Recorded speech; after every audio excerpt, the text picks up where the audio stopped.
I like to be guided.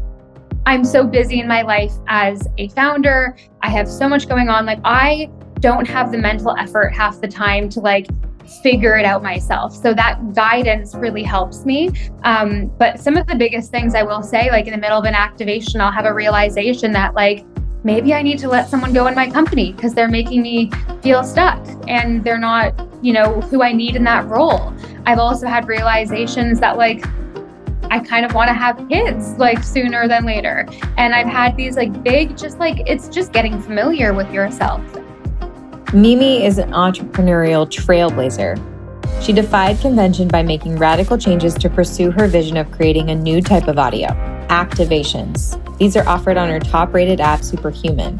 Hailing as one of the original personal development bloggers from almost a decade ago, Mimi has accumulated over 250,000 followers across her social media platforms, and she hosts the highly successful Mimi podcast. Mimi is a thought leader in the self-improvement and wellness space, and I'm excited to welcome her to the show.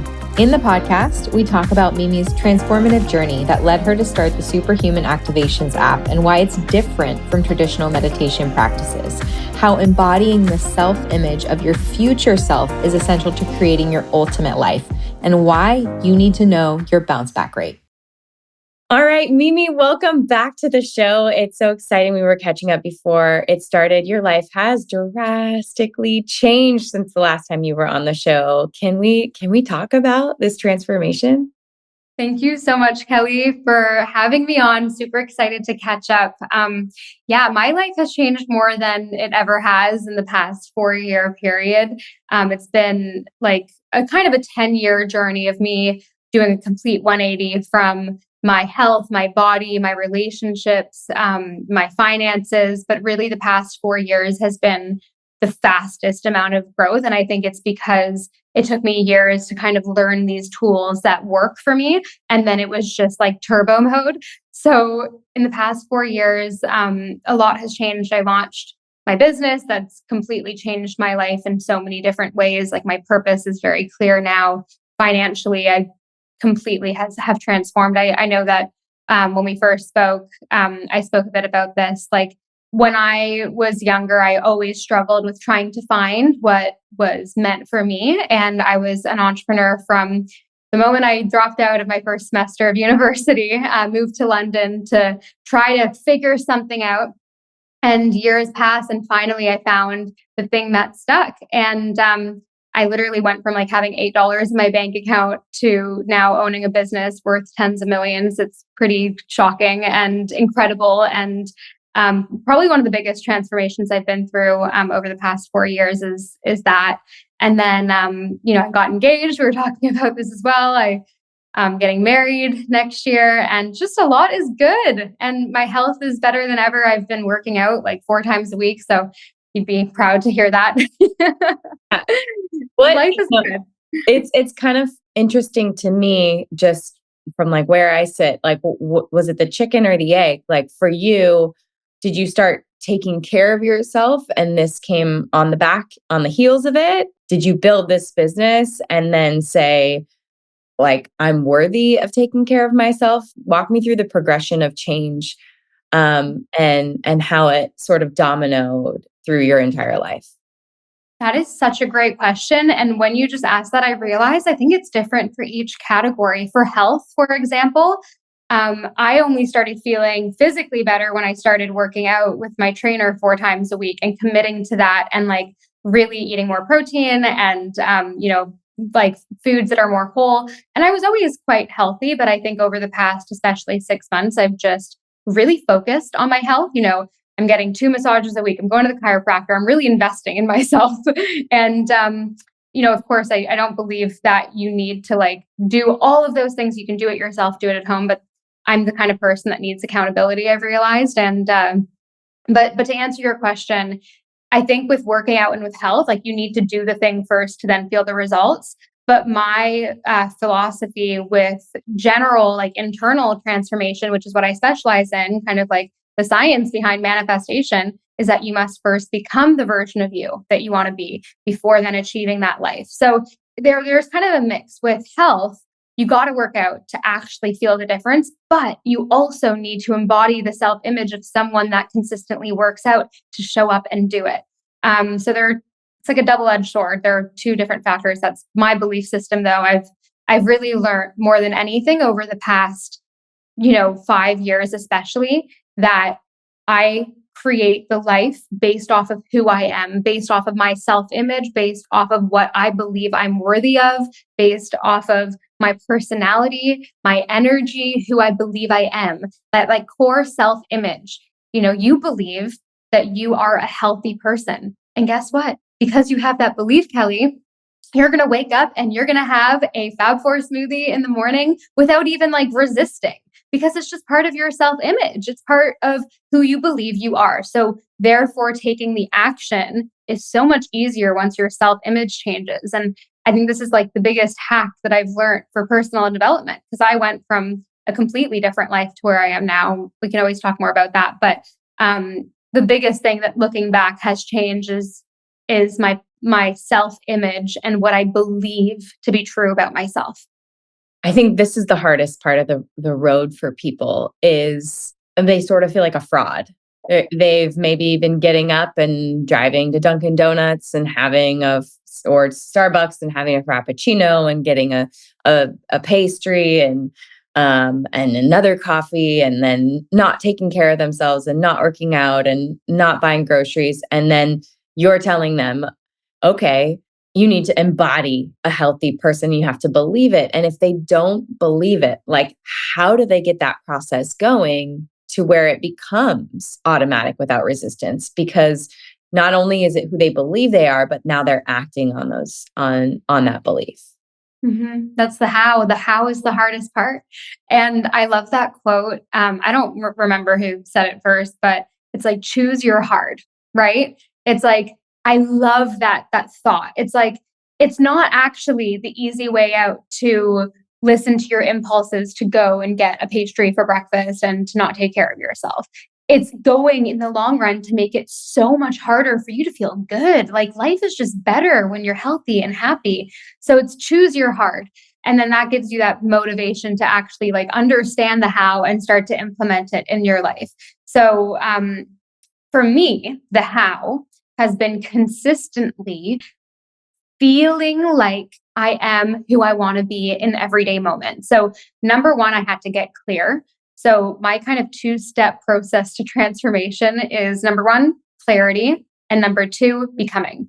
And it sounds a lot more simple than it is. But the first step, obviously, you need to know what you want, right? So do you want to, be the healthiest version of yourself? Do you want to earn 5 times more money? Do you want to become an entrepreneur? Do you want to find the love of your life and, have a happy, beautiful family? What do you want? What does your future self look like? Who is she? If we're talking about a woman here listening, probably most of your audience is women. Who is she? What does she look like? Like, how does she move her body? How does she speak? How does she show up? How does she make other people feel in her presence? And just get crystal clear on this persona, this energy, this version of you. And that is the first step to transformation. It's fun to do. None of this is work. Like it actually is fun to do. You sit down, you think about it, you write about it. I love journaling for the clarity portion of transformation. And you just get so crystal clear on the future self version of you. And that's the first part of the how. And the second part is becoming her. And there's so much more in this umbrella term becoming, but truly you need to practice being her. You need to start thinking thoughts that she would think. And the easiest way to do this is to listen to audios throughout your day, whether you record your own. When I first started this journey, I didn't really resonate with meditation and I knew the power of visualization. So I started recording these voice memos to myself on the voice memo app on my iPhone. And I would just describe my future self and who I wanted to be. So you don't even need my app, Superhuman, to do it. Like you can just start by yourself. And then years later, I now own an app called Superhuman. We offer activations. So that's kind of what these audios are. And they're meant for every moment of the day. But again, you can start it by yourself, just describing who she is, who this future self version of you is. And then you listen to it in everyday moments. You don't have to even be that conscious of what's playing. You just listen to it. And it's like, oh, it feels amazing to be in my happiest, healthiest body. I feel so light and energized. And, just what would it actually be like? It's super fun to do. It gives you such a rush of inspiration and motivation. And then you listen to these kind of belief changing, neural pathway creating audios. And that's how I changed the most, in combination with journaling and generally just seeking more personal development and looking at my actions and who I believe I am every day. So that is the becoming. You want to act as if. You want to just play it like a game when you're in line at the grocery store. How would your future self hold herself?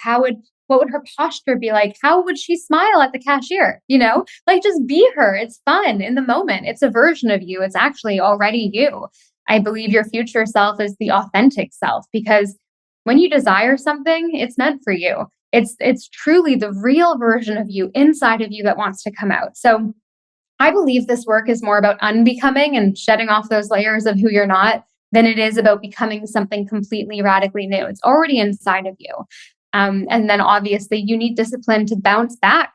And, if you fall off the bandwagon listening to these audios or journaling in the mornings, you need to bounce back. And I'm actually writing a book about this right now as we spoke off air, called Bounce Back, or it's called Bounce Back. And it's all about the bounce back rate, which is a term I kind of coined over the years. And the bounce back rate is essentially the rate at which you bounce back from being the old self to the new self. And it's simply a decision, because the reality is, to change your life, you don't need to be perfect. I have never once had a perfect day in my life transformation journey. I'm sure you haven't either. Every big celebrity and famous rich person out there, whoever you look up to, none of them have had one perfect day. So the truth is none. So the truth is, it's all about how quickly you bounce back, not about being perfect or not. And I can go into that more in depth later, but I hope that answers your question. It does. So much of it resonates. The bounce back rate is how I identify my most successful clients, because they identify the least with being perfect and the most with being growth oriented and with a growth mindset of that they can change, and then they can change quickly. And then it happens when, they are doing something that is in alignment with their higher self or their future self or what they want to become. And they realize it in the moment, maybe with the bite, of their kid's waffle off a plate. And then they go like, what am I doing? There is a moment right there where like that client can either say, forget it. And they eat the rest of the kids in the car on the way to school and they're cleaning up breakfast. They eat the rest of the waffle and the other kid's waffle. And they just go, I'll start tomorrow. Or they stop. They recognize, like, not that it is bad, but it will maybe make them feel bad. Not because they feel guilt and shame, but how is their energy going to be after that? How are they going to perform after that? And it's that moment where they go like, no, I'm good. And they'll either like pull it out of their mouth and set it back down on the plate, or if they've like swallowed a bite or whatever, they say like, no big deal, moving on, growing, moving on, moving forward. But when we identify with the guilt and shame of that, then, and we think we are this failure of a person because of that, we give ourselves the freedom to fail for as long as feels good. But really, you're never feeling good. You're feeling shame. Yeah. And so that, I love that so much, because it's not capable. Like, you cannot be perfect unless even people with all of the resources in the world, like the clients I have that have private chefs, that have meal times, that have everything orchestrated for them, self-sabotage happens to all of them. Like, it's not like they don't have access to their pantry, and they will find a way to self-sabotage if they feel like they feel an urge to do that, which is so crazy. Well, it's not crazy. It's so normal. And I think that that's what we need to realize. The answer is not a private chef. The answer is not meal delivery. The answer is exactly what you're going to write about, which I'm excited to eventually read. Let's talk about clarity, because that is, I think, for a lot of people, the hardest part.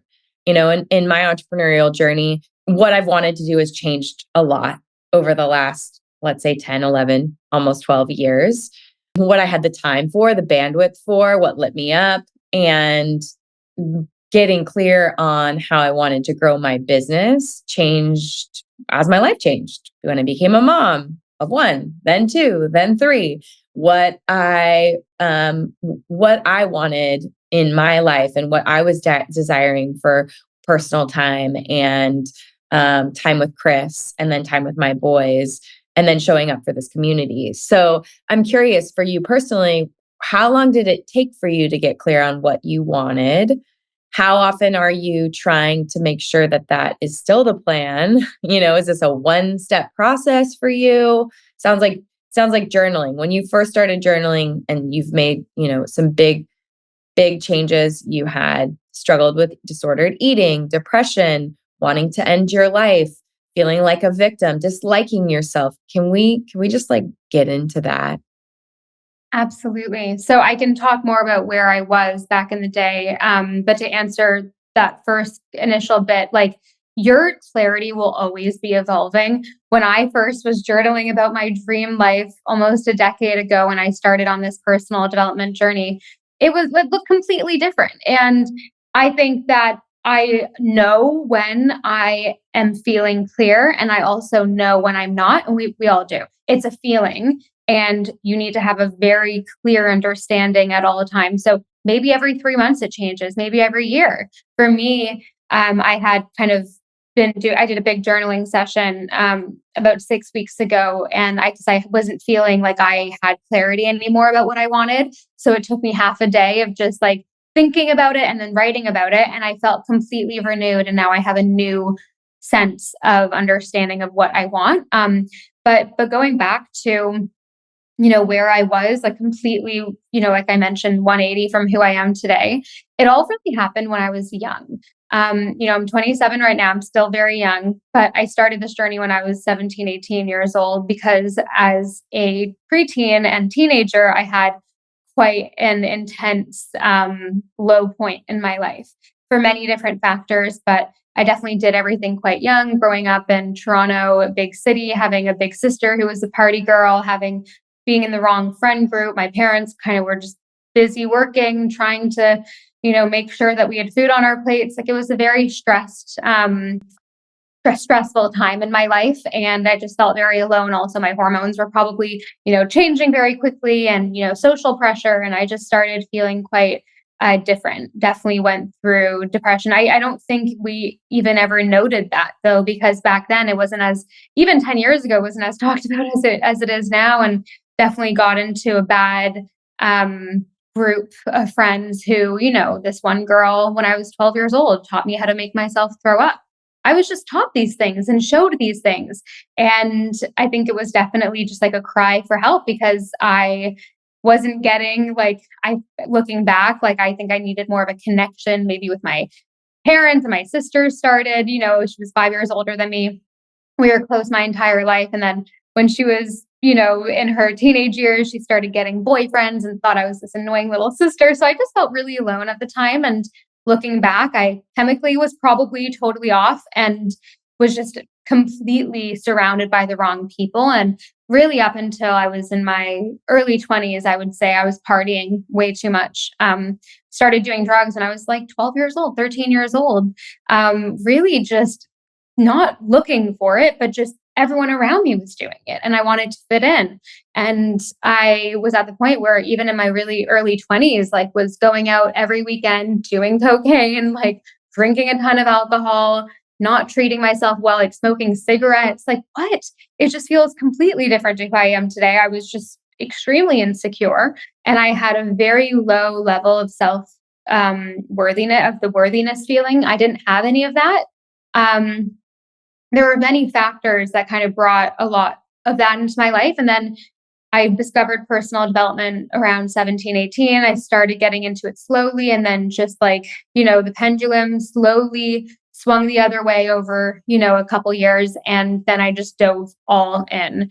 And since then, like I mentioned, financially, physically, romantically, like personally, I'm a different person, and I'm who I need to be. I'm who I truly am now. And that was really like the biggest lesson for me because I didn't want to live that way anymore. And I think everyone's journey is so different. Like I still constantly want to improve myself, but I'm in a really happy place right now. Thank you for sharing. I know that's a really vulnerable part of your life, but it's informed exactly who you are today and what you've built. What advice do you have for parents? I mean, you are quite young. I love having the youngins on. What advice do you have for parents of junior high and high school kids?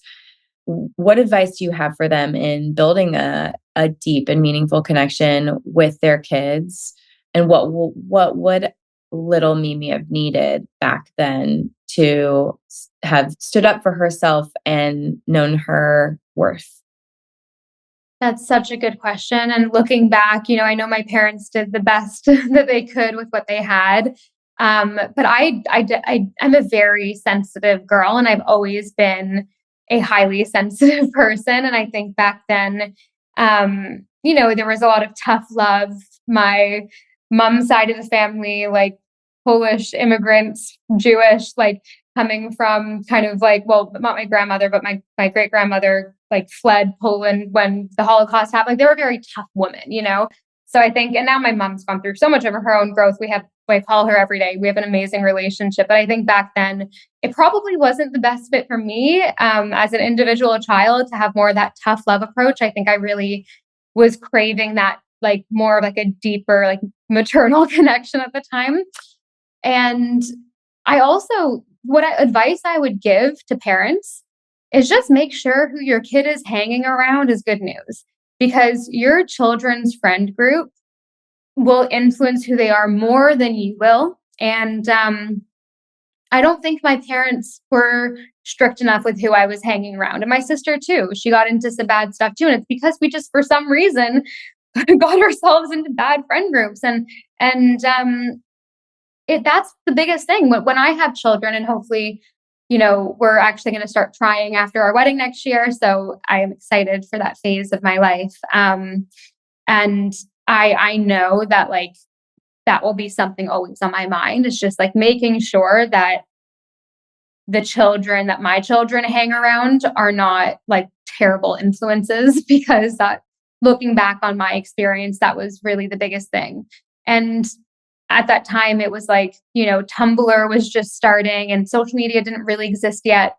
Otherwise, but like, I remember being 13, 14 years old and like my friends like showing me self-harm Tumblrs being like, oh, like it's like the aesthetic for like a 14-year-old back then. And then I was like experimenting with that. I don't think I ever really wanted to, but it's just the social pressure was just it was the only thing I knew. So that's what I would say is just your kids' friends and also just like having that like loving connection even more with them. And, but I can't judge because my parents were so stressed about money back then. Like it was a very stressful time for them. So having two kids and trying to like keep everything together is a lot. But I think with every generation that passes, things get better and better, hopefully. And then we learn from our parents and our kids will learn from us. That's exactly right. And, I think no one listening thinks that your parents are horrible people. Like everyone has childhood traumas and relationships that could use work. Relationships always can use work. So how can someone use audio recordings and visualizations to ensure that they are becoming their best future self? I mean, your childhood will inform the way that you parent your future children.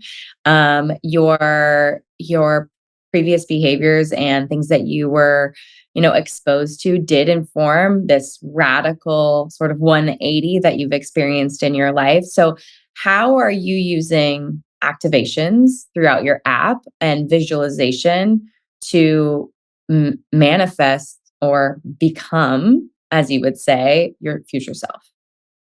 Totally. And you're right, though. Like I'm so grateful for my past because it gave me that motivation to be who I am today. And I don't look back with any regret. I'm very grateful. And in general, my childhood was quite incredible, like before then. So Yeah, like I think healing a lot from that was super important over the past 5 years. But to answer your question about the activations, really, it's so simple. I'm the kind of person that I'm not overcomplicated. I generally in the past have not been the most consistent. I'm a little bit all over the place. I'm like a visionary. I have these big ideas and I kind of just, I go.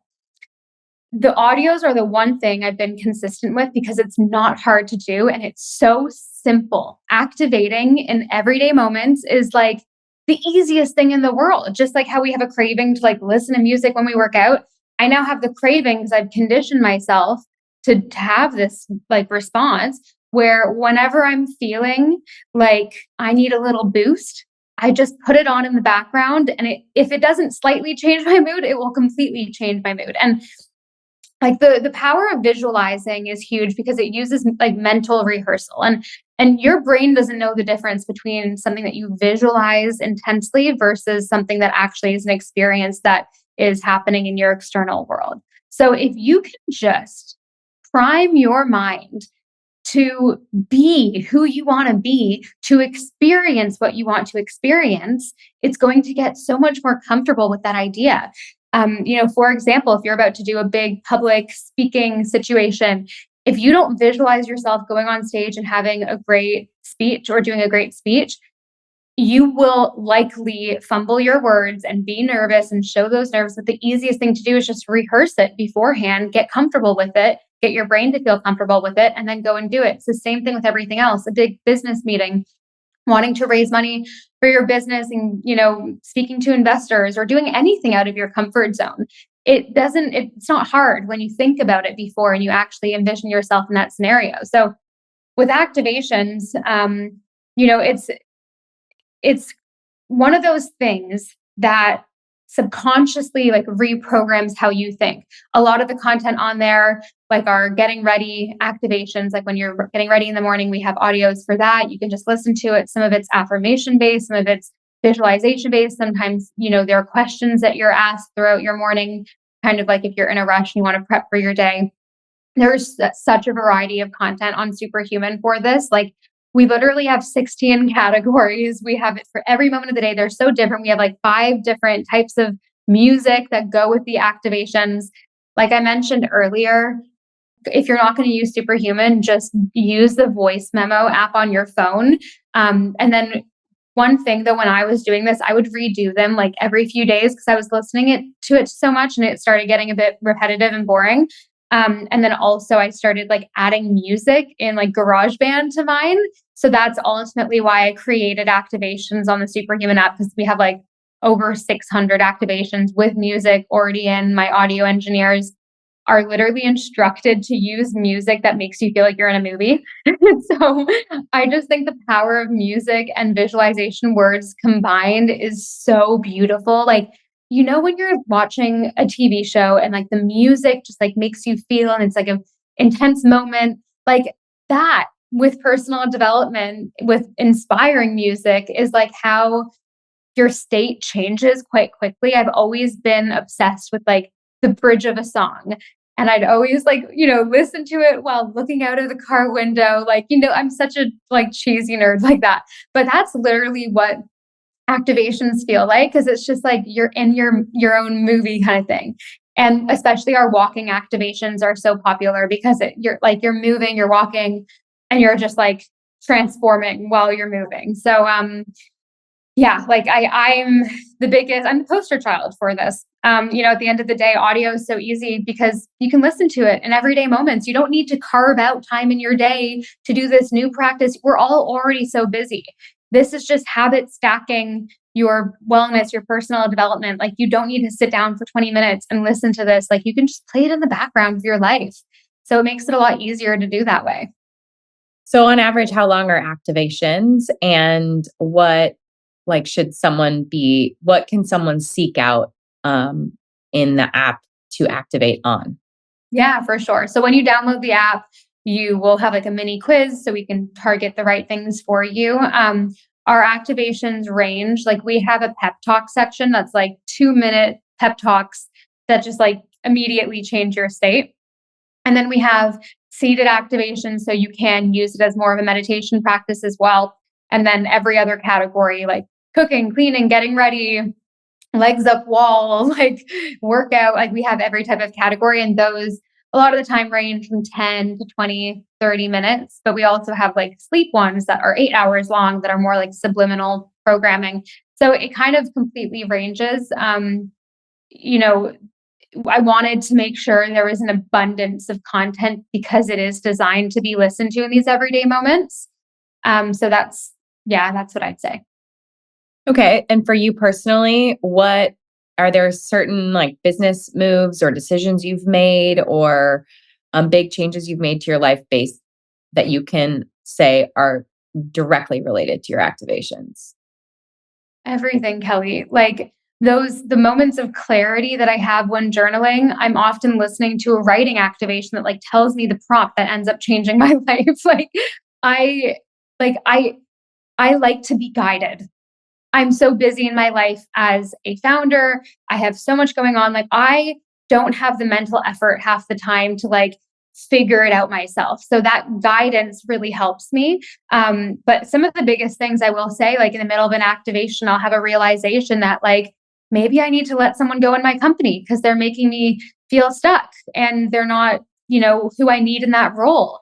I've also had realizations that like I kind of want to have kids like sooner than later. And I've had these like big, just like it's just getting familiar with yourself. And then the biggest thing though that I feel that is an effect and aftermath from doing a lot of these is just like my self-belief has skyrocketed. I genuinely feel like I can do anything. And that translates to how like I've seen my business grow. Like it's weird. The months that I am like focused and I'm activating and I'm in that like energetic frequency are the months where my business does more money. Like it's really strange, but it just kind of works. And I've had some really crazy synchronicities by embodying my future self energy.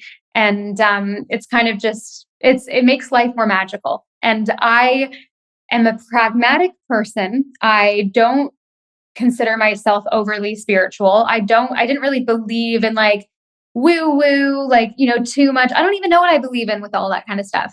But all I know is that when I embody the energy of my future self, when I ask the universe for what I want, like, and I embody it and I become the person who has that thing, it happens. And, I guess someone more spiritual will call that the law of attraction.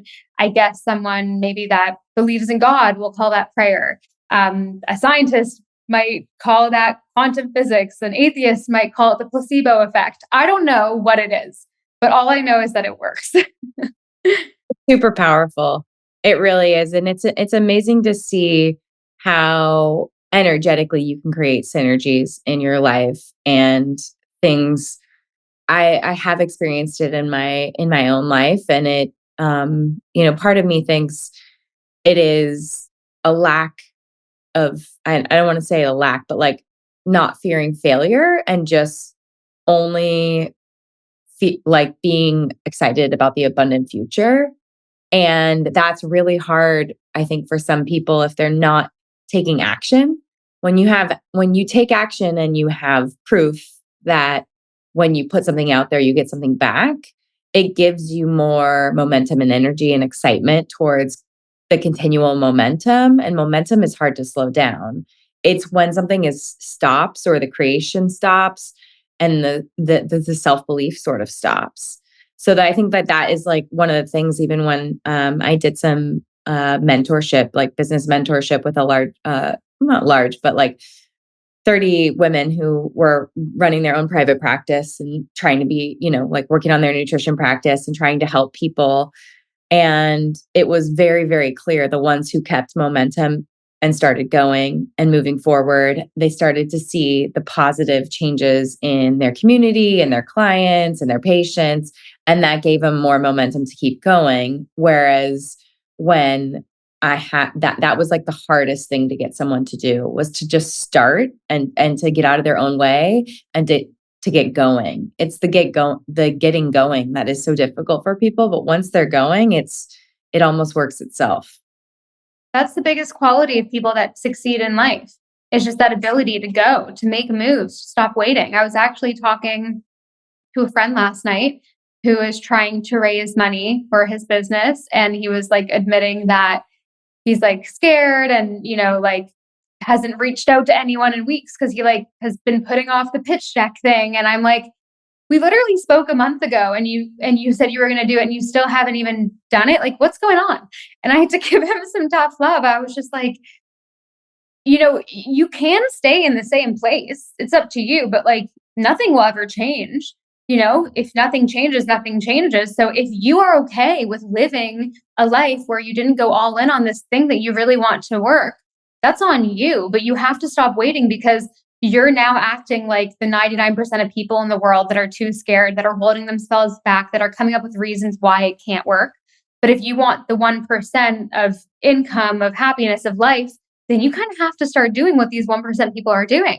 It's something that, I think over time, the best business, I guess, quality, like the entrepreneur quality about me that I've had to build over time, it didn't come naturally, was that ability just to like make big moves quite quickly and just move, momentum, just go, and just feeling uncomfortable with stagnancy in the business.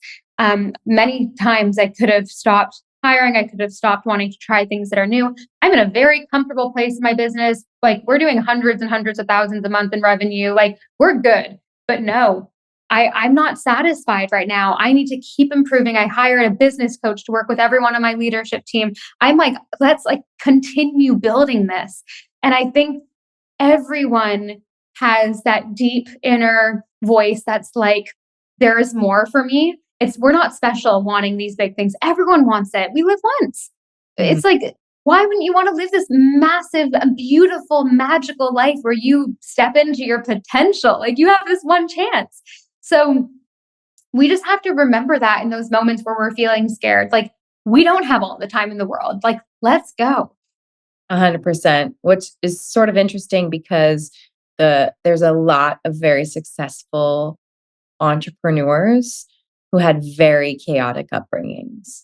And that's because they get into entrepreneurship and they are comfortable with lack of security. They are comfortable with lack of finances. They are Maybe that's comfortable with, it. they're Yeah. comfortable with chaos, and and they can manage the stress of the what ifs.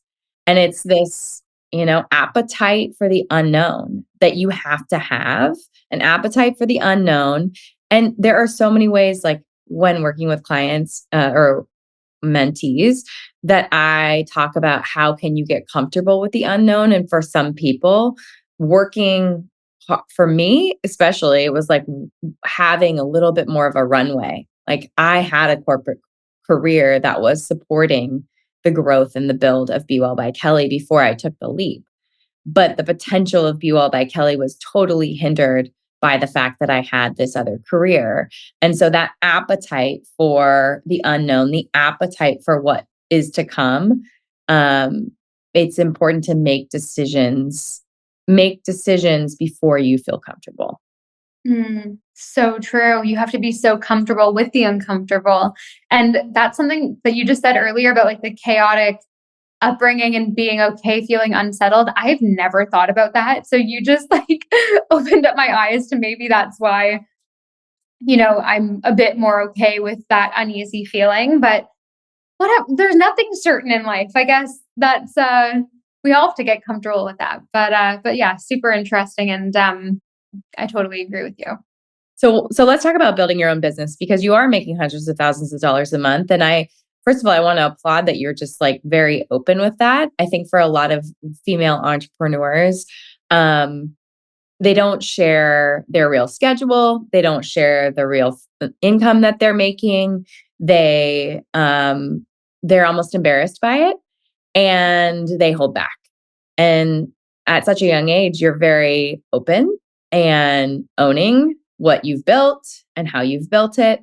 So let's talk about deciding to start an app company and building a business, and what your first hire was, what the first few months looked like, what the investment was like. Did you have to raise capital? Do you own 100% of your business? Like, what's the nuts and bolts? if someone's looking to do something like this? I love talking about this, Kelly, and I think that's why I'm so open about it. It's because I didn't really have any woman to look up to back in the day when I first decided I wanted to be an entrepreneur and I wanted to start something of my own. And I like to share. I've always shared a lot, and I hope that it never comes across as like braggy, but I like to talk about the life that I've created because I didn't come from that. And I just find that it's my duty to like show people that to potentially be an expander because anyone can create whatever life that they desire. And that's a true belief of mine. So, nuts and bolts about my company. I've failed so many times before launching this. Like, I had sold a TV show when I was 21 years old to me, and then it's like I had contracts and it fell through because one of the cast, like I have had crazy failures, and like I've always tried big things. I was a partner in this like big education company that failed. Like I have failed a lot, and I think again talking about that resilience of like bouncing back, getting back on, having failures, being unsettled, and then trying again. That was kind of like my MO and the reason why I am where I am today, honestly. So then this is the first thing that actually worked properly. And initially, when I started sharing these activations, it was on like a different type of subscription platform. It was more tied to me as an influencer. And then people started really being obsessed with these audios because it was different. So then I decided at that time when that subscription business, it was more web based and it cost basically nothing to set up because it wasn't an app really. I started making a bit of money from that. And I put that money into investing it into creating an actual app called Superhuman with only these audios, with the intention of this being a global brand one day, because it couldn't be as tied to me as it was before. So to answer your question, I launched this without investment. And to this day, I have not raised any money, and I bootstrapped the entire business myself. I own 99% of the company. 1% has vested over a few years with my employee number one, who I adore. So she will have a bit of equity that will continue to vest over the next few years. And I'm a big believer in like having my team be invested with me. So I have some other team members that have not had theirs vest yet, but that will be involved in that equity split. But I haven't raised money. I don't think that right now is the right time to. I'm not opposed to it in the future, but we have like over 60% profit margins. Like I don't need to raise money right now. I'm also based in the Bahamas.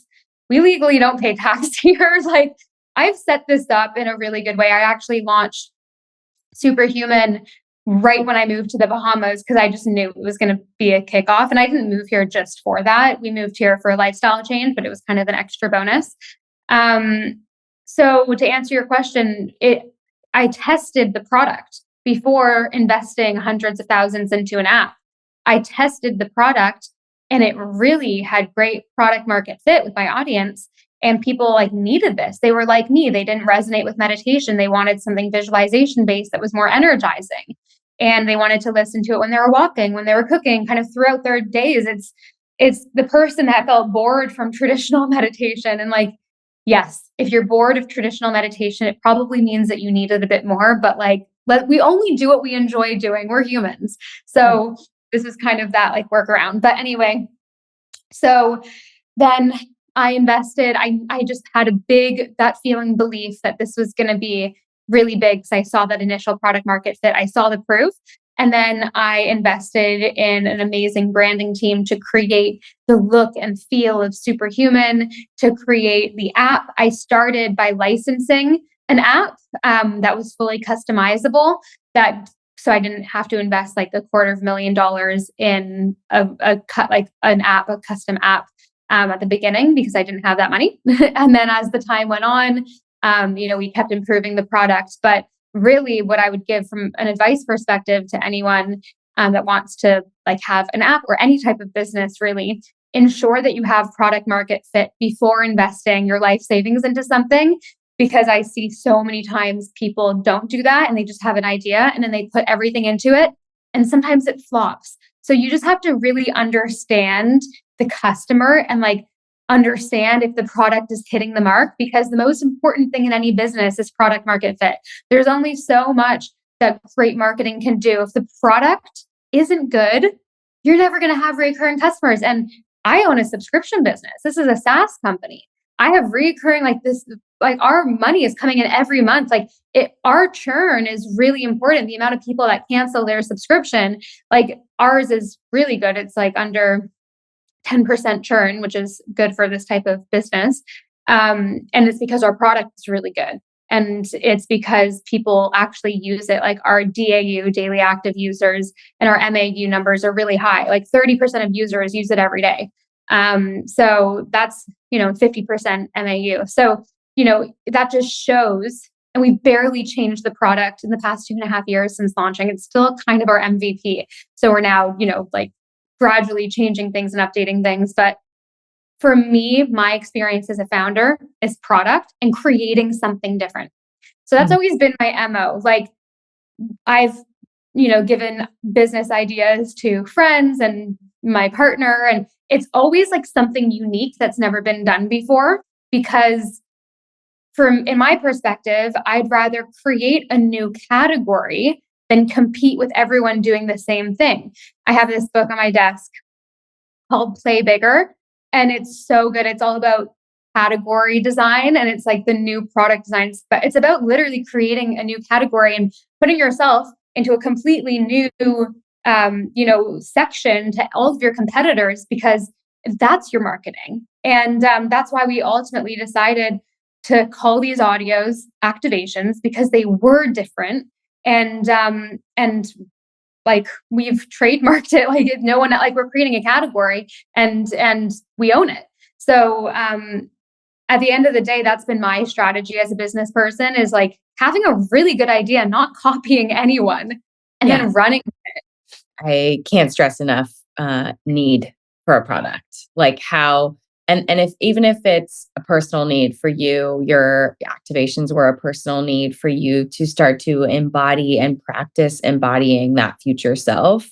And you knew that it worked through you were proof in the pudding. And yes, it's an N of one and it's just you, but when you can speak so passionately about how it changed your life, like that for me has everything to do with like my protein powder. Like it's my Fab4 smoothie like changed my life, and it changed my client's life. And I saw it year in and year out. And then it's like, of course, when you have children, I want to know, like, I just want protein. Like, I just want protein and a couple good ingredients. Like, that's all you need, So it's really easy to stand behind something, to sell something, to get passionate about something, and to see a need for something if it's changed your life.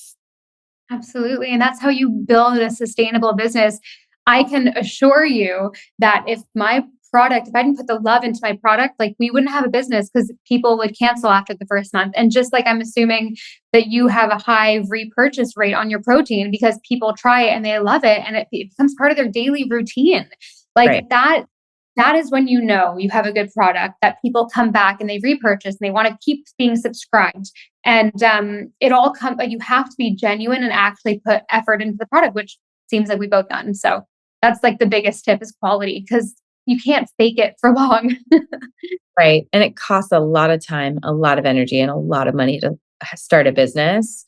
But I will say, like, you have the runway for it when it's something you're so passionate about. Well, Mimi, thank you so much for sharing your Superhuman app here and your story, and for coming back to talk about this. I think for so many of us, getting clear on what it is that we want and then embodying that future self is going to be the habit that changes our life. So thank you for giving people ease in doing that with your activations. I will throw links in the show notes, but where can people follow along and where can they learn more? Thank you so much, Kelly. If you guys want to try a 2-week free trial to the Superhuman app and try all of our activations, then just head to activations.com. I'm pretty sure we have a discount going on at the moment. I'm pretty sure we do. So go check out the website. The discount's only on the website, not the app store. So you can't really do discounts in the app store, but go check out activations.com and you can try it out for 2 weeks free. We also have a money back guarantee, so it's literally risk-free to try it. And if you want to follow along, I also have a podcast called Mimi, and my Instagram is Mimi Bouchard. And Superhuman, you can also find us on Instagram. So thank you so much, Kelly, for having me. It was so lovely catching up with you, and can't wait to connect soon. Definitely. And thanks for the all the tips and tricks. We're really excited about it. Thank you so much.